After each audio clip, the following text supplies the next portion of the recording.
बोल भाई प्रेम से राधे श्याम चाली गले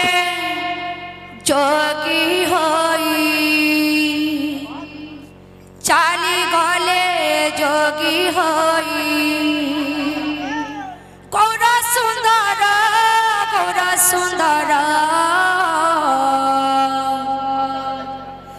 माता भार्जांको मनरु से करी अंतरा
ए दोसा किए पूछी वहे किए कार चाली गले जोगी होई चाली गले जोगी होई बोला सुंदरा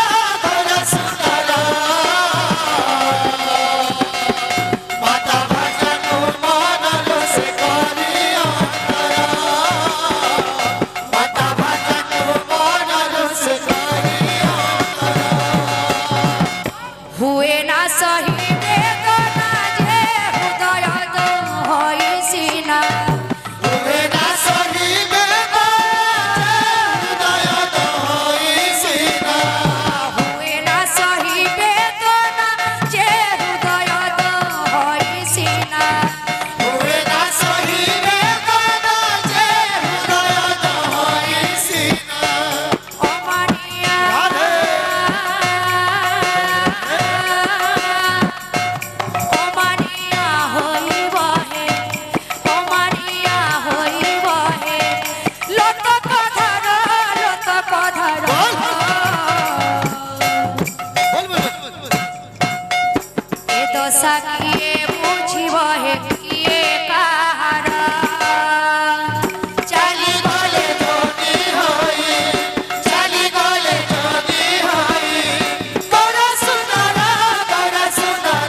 चला पथरे पुष्टलान देखवार भगवान तांकर दुख ने तांकर सुख देंदोलान देखवार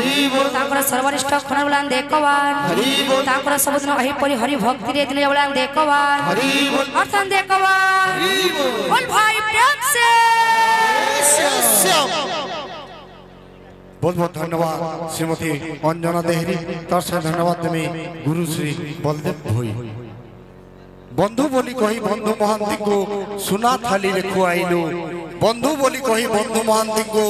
सुना थाली रे खुआइलु अजाचित भावे सुदामा हातरे संसार ऐश्वर्य थोइलु भक्त ही तोहर बंधु परिजन भक्त ही तोहर प्राण भक्त पाई करू जागतिक लीला साखी भागवत पुराण आसो आमर संकीर्तन धारार परवर्ती कंठशिल्पी अछन आमर से गुरु श्री डोलामणि महाराणा आओ तांकर से मृदंग नेगिरी आसबे लिटिल मास्टर मिस्टर दीपक मल्लिक